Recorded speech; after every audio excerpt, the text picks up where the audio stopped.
بسم اللہ الرحمن الرحیم۔ سن سکو تو سنو میں خوش آمدید ناول لے کر آئے ہیں شام کے دھندلکے قسط نمبر 3 کے ساتھ آپ کی خدمت میں حاضر ہیں۔ ناول کیسا لگ رہا ہے اس بارے میں اپنی رائے کا اظہار ضرور کیجیے گا، اور اگر ابھی تک آپ نے ہمارا چینل سبسکرائب نہیں کیا تو ہمارے چینل کو سبسکرائب کریں اور بیل آئیکن کو پریس کرنا مت بھولیے گا، تاکہ آنے والی تمام اقساط، تمام ناول، تمام کہانیاں آپ کو بر وقت ملتی رہیں۔ شکریہ۔ بے حسی شرط ہے جینے کے لیے اور ہمیں احساس کی بیماری ہے، وہ ساری رات اس نے آنکھوں میں کاٹ کر گزاری۔ تب تقدیر کا لکھا جان کر سمجھوتے کے تحت زیست کے ماہ و سال بتانے والی اب بھی تقدیر سے شاکی تھی، مگر قسمت کو اس کے ساتھ زین کا ساتھ قبول تھا۔ تبھی بے حد خاموشی سے گواہان کی موجودگی میں اس کا عقد زین العابدین سے ہو گیا تھا۔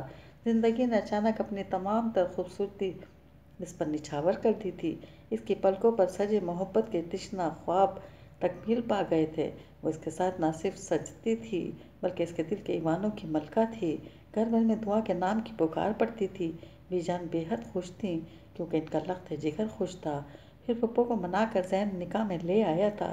وہ سجی سنوری شام زین کی سرمئی آنکھوں میں اپنا خوبصورت عکس دیکھتی، اور اب اسے کسی اپنے کی ضرورت ہی نہ رہی تھی، کیونکہ وہی اس کا اپنا تھا، جہاں وہ بے حد تمکنت وقار کے ساتھ سر اٹھا کر جی رہی تھی۔ ماضی کے کرب و اذیت جیسے حال کی خوشیوں میں مدغم سے ہونے لگے تھے۔ کیا ہو رہا ہے بیگم صاحبہ؟ وہ کچن میں رات کے کھانے کی تیاری میں جٹی تھی جب وہ اس کے عقب میں کھڑا اس کی سرگرمی ملاحظہ کر رہا تھا۔ وہ بے حد مصروف انداز میں بریانی کو دم لگانے میں مصروف تھی۔ وہ اسے اس طرح کام کرتا محبت باش نگاہوں سے دیکھ رہا تھا۔ آپ کیوں آ گئے؟ بس تھوڑا سا کام باقی رہ گیا ہے۔ بی جان کیا سوچیں گی؟ جا کر اندر بیٹھیں سب کے ساتھ، وہ خجالت سے بولی۔ اسے شرم آ رہی تھی۔ وہ جب محبت کے انمول جذبے نچھاور کرنے پر آتا تھا تو یوں ہی شوق ہو جایا کرتا تھا۔ یہ تو میں کب سے سن رہا ہوں کہ تم آ رہی ہو، 2 گھنٹے ہو چکے ہیں۔ تم جانتی ہو، تم تھوڑی سی دیر میں بھی میری نگاہوں سے اوجھل رہو تو میری بینائی جیسے گم ہونے لگتی ہے، دل اداس و ملول اور میں پریشان سا ہو جاتا ہوں، یوں جیسے میری بے حد قیمتی چیز کھو گئی ہو۔ وہ واقعی جو کہہ رہا تھا، اس کے جذبے صادق تھے، اس کے محسوسات اس کے چہرے پر رقم تھے۔ جانتی تھی کہ زین واقعی اس کے محبت میں بے حد سنجیدہ اور حساس ہے، اور اس کی غیر موجودگی اس کو فوراً ہی کھلنے لگتی ہے۔ کبھی کبھار وہ اس کی اس قدر شدتوں پر نہال ہو جاتی تھی اور کبھی بے حد پریشان بھی۔ اسے معلوم تھا کہ اس کی جواب اس بات کی متقاضی ہے کہ وہ دل لگا کر پوری توجہ اور تندہی سے اپنے فرض کی جانب مائل رہے۔ میں آ جاتی ہوں زین، میں صرف کھانا بنانے ہی تو آئی ہوں۔ اچھا تو نہیں لگتا نا کہ میں بیٹھی رہوں اور بی جان آ کر کھانا بنائیں؟ یوں بھی مجھے آپ کے لیے اپنے ہاتھوں سے کھانا بنانا بہت اچھا لگتا ہے۔ جب آپ کھانے کے بعد اس کی تعریف کرتے ہیں تو مجھے لگتا ہے میرا سیر و خون بڑھ گیا ہو، یوں ہنس کر بولی، اور اس کے دونوں ہاتھ تھامے اس کا رخ اپنی جانب کر کے نحوست سے اس کی نگاہوں میں دیکھتے ہوئے بولا، دعا تم پہلے کہاں تھیں؟ میں رب کا جتنا بھی شکر ادا کروں کم ہے۔ میں نے جیسی شریک حیات چاہی تھی وہ ساری خوبیاں تم میں بدرجہ تم موجود ہیں۔ وہ محبت سے دیکھ رہا تھا۔ میں تو ہمیشہ سے یہی تھی زین، مجھے لگتا ہی نہیں کہ میں کبھی کسی اور جگہ کی باسی تھی۔ میں دشوار گزار راہوں سے گزر کر آپ تک پہنچی ہوں۔ سچ کہوں تو میں صرف آپ کی اسیر محبت ہی نہیں ہوں، مبتلائے محبت ہی نہیں ہوں، بلکہ آپ کے زیر بار بھی ہوں۔ آپ اگر مجھے اپنا نام نہ دیتے تو میرا کیا ہوتا؟ جب میں یہ سوچتی ہوں تو دل بیٹھ جاتا ہے۔ وہ بے حد دکھ سے اس کو اپنے دکھ بتا رہی تھی۔ تم کیا ایسا کیوں سوچتی ہو؟ پلیز، ایسے لفظ میری محبت کے نام پر تماچا ہیں، آئندہ زیر اور احسان مندی کے جذبات کا ذکر مت کرنا۔ وہ اچانک ہی خفا سا ہو گیا۔ جانتی ہوں، اور پھر اس کے لیے بھی تو میں آپ کی عظمت کو دیکھ کر زیر بار اس نے گھبرا کر اپنا ہونٹ کا کنارہ دانتوں میں دبا لیا تھا۔ اف، پھر زیر بار؟ وہ واقعی خفا سا بالکل ہی نکل گیا، باہر ہی نہیں نکل گیا۔ وہ ہنس دی۔ اسے معلوم تھا کہ وہ اس سے زیادہ دیر خفا نہیں رہ سکتا۔ پھر اس گلابی شام میں سب اہل خانہ نے ایک بے حد خوشگوار ماحول میں کھانا کھایا۔ سب بے حد خوش تھے اور بھرپور گھریلو ماحول پا کر وہ بھی نکھر سی گئی تھی۔ کھانے کے بعد اس نے سارا دسترخوان سمیٹا اور کچن کے کام نپٹا کر جب وہ کمرے میں آئی تو وہ بیڈ پر لیٹا اس کا منتظر تھا۔ اس پر نگاہ پڑتے ہی مسکرا دیا۔ وہ بھی مسکراتی نگاہوں سے اسے دیکھ کر آئینے کے سامنے آ گئی۔ اس نے سب سے پہلے اپنے ہاتھوں کی چوڑیاں اتارنا شروع کی تھی۔ اس کا تعلق جس طبقے سے تھا وہاں کہاں اس کو عادت تھی اس قدر سجنے سنورنے کی۔ یہ تو اللہ تعالیٰ کا کرم تھا کہ اس کو سہاگن بنا دیا، اور اب اس کو سجا سنورا دیکھنا بیوی جان کی ہی نہیں خود زین کی بھی خواہش تھی۔ اس نے تو ایک سادہ سی زندگی گزاری تھی، اور ابھی سے ان لوگوں کی خوشی کے لیے جو اس کی ذات سے منسوب تھے خود کو انہی کے رنگ میں ڈھالنا اچھا لگنے لگا تھا۔ وہ لاشعوری طور پر دیر کر رہی تھی، اسے شرم آ رہی تھی۔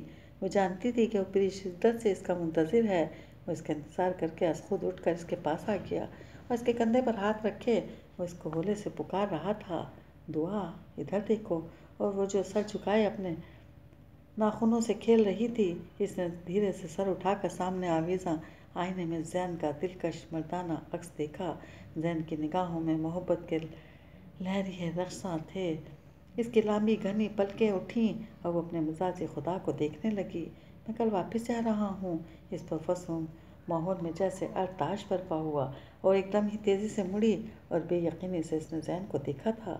تم جانتی ہو ایک فوجی کی زندگی کتنی کٹھن ہوتی ہے۔ تم بے حد خوش تھیں۔ میں تمہاری اس خوشی کو خراب نہیں کرنا چاہتا تھا، مگر میرا فرض مجھے پکار رہا ہے۔ فرض اور محبت میں جاری جنگ میں فرض بازی لے گیا۔ وہ بھیگی سی مسکان سجائے لبوں پر اس کو دیکھ رہا تھا اور وہ جو اس سے خائف سی کترا رہی تھی ایک دم اداس ہو کر اس کے سینے پر سر رکھے ہولے ہولے لرزتے وجود کے ساتھ رو دی۔ ہمیشہ کے لیے تھوڑا ہی جا رہا ہوں پگلی۔ وہ اس کے انداز محبت پر خوش بھی تھا اور اداس بھی۔ اللہ نہ کرے۔ وہ اس کی بات پر سچ جزبز ہوئی۔ پھر محبت بھری رات کا اختتام جدائی پر ہوا۔ وہ صبح سویرے روانہ ہو گیا تھا اور وہ پورے گھر میں چکر کاٹتی پھرتی شب و روز گزرتے رہے اور وہ بلائی بلائی گھومتی سارے گھر میں اس کے نقش پا کو تلاش کرتی رہتی۔ سرمئی نگاہوں کو اس نے بارہا آئینے میں دیکھا اور پھولوں میں سے زین کی خوشبو محسوس ہوتی۔ کوئی انتظار اس قدر طویل بھی ہو سکتا ہے جتنا محبت کا راہی کرتا ہے۔ اگرچہ بی جان سے اپنے ساتھ الجھائے رکھتی، اس پر بھرپور توجہ دیا کرتی۔ گھر میں بس وہی تھی اور بی جان تھی۔ بابا جان تو اکثر زمینوں کو دیکھ بھال کے سلسلے میں دوسرے شہر چلے جاتے یا گھر میں بھی ہوتے تو اپنے آپ میں گم رہتے۔ پھر ایک شام وہ سفری بیگ تھامے گھر آ گیا۔ اس مرتبہ اس کے ساتھ اس کا درینہ دوست خاور بھی تھا۔ یہ خاور ہے میرا دوست۔ وہ داخلی گیٹ عبور کر کے اندر داخل ہوا تو لان میں ہی کرسی پر بی جان بیٹھی تھی اور اس نے تعارف کا مرحلہ طے کیا اور دائیں جانب پھولوں کو پانی دیتی ہوئی دعا نے ٹھٹک کر اس اجنبی کو دیکھا جو اس وقت حیرانی اور پریشان دلچسپی سے دعا کو ہی دیکھ رہا تھا۔ نہ جانے کیوں دعا کو اس اجنبی کی نگاہوں سے خوف محسوس ہوا، کیونکہ وہ ایک لڑکی تھی جو محسوسات کو جلد محسوس کر لیتی ہے۔ دوسروں کے جذبات اور احساسات کس نہج پر، کس سمت اور کس جہت پر چل رہے ہیں، اس کا ادراک سب سے پہلے ایک لڑکی کو ہی ہوتا ہے۔ اس وقت خاور کا اس کو بے تکلفی سے دیکھنا اس سے سخت گراں گزرا۔ اگرچہ اس وقت اچانک زین کی آمد اس کے لیے بعد صبا کا خوشگوار جھونکا ثابت ہوئی تھی، مگر ساتھ میں کسی اجنبی کی آمد اس کے لیے پریشانی کا سبب بن گئی۔ ماشاءاللہ بہت اچھا بچہ ہے، اللہ سلامت رکھے، ہر وقت تمہارا ہی ذکر رہتا ہے لبوں پر۔ بی جان نے خاور کو دعا دی تھی، دعا ادھر آؤ۔ ساتھ بی جان نے دعا کو آواز دی جو ابھی تک ساکت و جامد وہیں کھڑی تھی، آؤ مہمانوں کے لیے چائے لاؤ، پھر کھانا تھوڑی دیر میں لگا لینا۔ بی جان نے کہا تو وہ اپنا کام ادھورا چھوڑ کر دوپٹے سے ہاتھ خشک کرتی ہوئی آگے بڑھ آئی۔ السلام علیکم۔ اس نے قدرے سنجیدہ سے انداز میں سلام کیا تھا۔ خاور نے سر کی جنبش سے سلام کا جواب دیا تھا۔ وہ اسے پہچان نہ پایا، شاید ابھی تک اسے معلوم ہی نہ تھا کہ وہ دعا ہے، مسز زین۔ تبھی اس کی نگاہوں کی تپش اسے اندر ہی اندر جھلسا رہی تھی۔ وہ جلد از جلد منظر سے اوجھل ہو جانا چاہتی تھی، اس لیے وہ واپسی کے لیے جلدی سے مڑ گئی اور زین جو شاید اس کا تعارف کروانا چاہ رہا تھا اس کا ارادہ درمیان میں ہی رہ گیا۔ کیسا رہا سفر؟ تھکان زیادہ تو نہیں ہے؟ بی جان کی بات پر وہ اپنا سارا دھیان بی جان کی طرف مبذول کرنے لگا، پورے سفر کا احوال بیان کرنے لگا۔ ابھی وہ ٹرے میں سب لوازمات بسکٹ، نمکو، کباب اور تازہ بنائے سینڈوچ رکھ رہی تھی کہ عقب سے اسے مانوس سی آہٹ سنائی دی۔ یہ آہٹ تو وہ آنکھیں بند کر کے پہچان سکتی تھی۔ انہی آہٹوں پر تو اس کا سارا دھیان رہتا تھا۔ جب وہ نہیں تھا تب بھی اس کی ہر آہٹ دل پر دستک بن کر بجتی تھی۔ اس نے مسکرا کر پلٹ کر دیکھا اور زین نے لپک کر اس کو گلے سے لگا لیا تھا۔ کیا کر رہے ہو؟ وہ شرما سی گئی۔ چلو بیگم صاحبہ، میجان بلا رہی ہیں۔ وہ شوق ہو کر پیچھے ہٹا۔ کتنی زرد سی ہو رہی ہو، کمزور لگ رہی ہو، کیا ٹھیک سے کھاتی نہیں ہو؟ وہ اس کا چہرہ اپنے ہاتھوں کی پیالی میں ٹکائے ٹک ٹک اسے دیکھتے ہوئے متفکر لہجے میں بولا، اور وہ اس کی تشویش زدہ انداز پر ہولے سے مسکرا دی۔ اس محبت میں مان و یقین پنہا تھا، فکر و احساس کا انمول اپنا پن تھا۔ پھر وہ ٹرے خود اٹھا کر بولا، تم آ جاؤ، میجان اور خاور لاؤنج میں ہی ہیں۔ اس کا اس اجنبی کے سامنے جانے کا بالکل بھی دل نہیں چاہ رہا تھا، مگر وہ نہ جاتی تو شاید زین کو برا لگتا، اور زین کی دل آزاری کسی صورت نہیں کر سکتی تھی۔ تبھی بالکل خاموشی سے اپنے ارد کی دوپٹہ اچھی طرح پھیلا کر باہر نکل آئی۔ جب زین ہیں تو پریشانی کی کیا بات؟ اس نے دل ہی دل میں خود کو ڈھارس دی۔ لاؤنج میں بابا جان، بی جان اور زین خاور کے ساتھ بیٹھے تھے۔ زین کوئی واقعہ سنا رہا تھا۔ خاور صاحب نے تو بس اتنا سا ہی پوچھا تھا کہ سر جی، کیا ہم اتنی جلدی جاگا کریں گے؟ پھر کیا تھا؟ میجر رضا نے تو سخت برا منایا۔ انہوں نے خاور کو ہی نہیں، ساتھ میں کھی کرنے والے سارے لڑکوں کو ایک ہی صف میں کھڑا کر کے سزا تجویز کر دی۔ سزا بھی کیا تھی؟ دسمبر کے سرد چٹرتے ہوئے موسم میں سب کو صرف ہلکی سی ٹی شرٹ میں باہر کی سرد ہواؤں میں کھڑا کر دیا۔ بولے، تم سب اب یہاں کھڑے ہو کر اپنی گستاخی کا مزہ چکھو۔ ہم سب حیران اور پریشان، صرف ساتھی ہونے اور اس کی بات پر محظوظ ہونے کی اتنی بڑی سزا۔ خیر، اس کے بعد جب ہمارے دانت بجنے لگے تو پھر میجر رضا دوبارہ دکھائی دیے۔ 4 گھنٹے کی سردی کی لہر جو ہڈیوں میں جامد ہو چکی تھی، اس کو دیکھ کر آس بندھی، پر اب تو خلاصی ہو ہی جائے گی، مگر اف! وہ مسمسی صورت بنائے ماحول کو پرسرار بنا کر مگر کے بعد جملہ ادھورا چھوڑ گیا تھا، کیونکہ سب کی نگاہیں دعا کی طرف مبذول ہو گئی تھی۔ پھر کیا ہوا تھا؟ بی جان کو درمیان میں اس کا ایک دم چپ ہو جانا گراں گزرا۔ پھر ہم نے دیکھا کہ میجر رضا نے کہا، میرے پیچھے پیچھے چلو۔ ہم سب کو لے کر دریا کے کنارے تک لے آئے اور بولے، سب اس میں ڈبکیاں لگاؤ۔ اف! یہ تصور ہی سہانرو تھا، مگر ٹریننگ کا حصہ تھا۔ ہم نے بھی آؤ دیکھا نہ تاؤ، فوراً ہی ڈبکی لگائی اور پھر لگاتے ہی چلے گئے لگاتار۔ جب آدھا گھنٹہ گزر گیا تو پھر میجر رضا نے کہا، واپس نکلو سب۔ ہم سب اس امید پہ کہ اب تو رحم آ گیا ہوگا، مگر کہاں صاحب! بولے، واپس وہیں جہاں رات سے کھڑے ہو دوبارہ پہنچو اور اسی طرح کھڑے رہو۔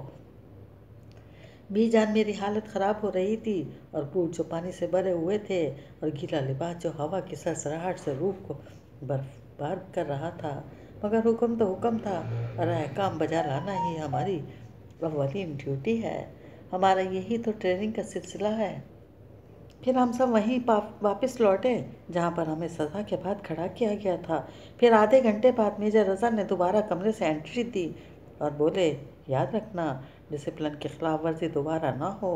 ایک بات کی تکرار کا مطلب ہے بے ادبی، اور فوجی کو ہر وقت اپنی قوت سماعت کھلی اور اپنے جسم کو ہر طرح کے ماحول کے لیے تیار رکھنا ہوگا۔ اب سب جاؤ، اور ہاں، شام ٹھیک 4 بجے یہاں آ جانا۔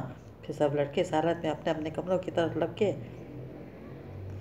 اور لباس تبدیل کرنے کے بعد دھت سو گئے۔ سردی سے ٹھٹھرتے لحافوں میں کمبل میں چھپتے پھر رہے تھے۔ زین ہنس رہا تھا اور خاور بھی اس کے ساتھ خجالت بھری ہنسی لیے بیٹھا تھا۔ تم نے تو کبھی اس طرح کے حالات کا تذکرہ ہی نہیں کیا بیٹے، پہلی مرتبہ بی جان نے تشویش کا اظہار کیا۔ انہیں اب اندازہ ہو رہا تھا کہ ان کا بیٹا کس قدر سخت مشقت بھری زندگی گزار رہا ہے۔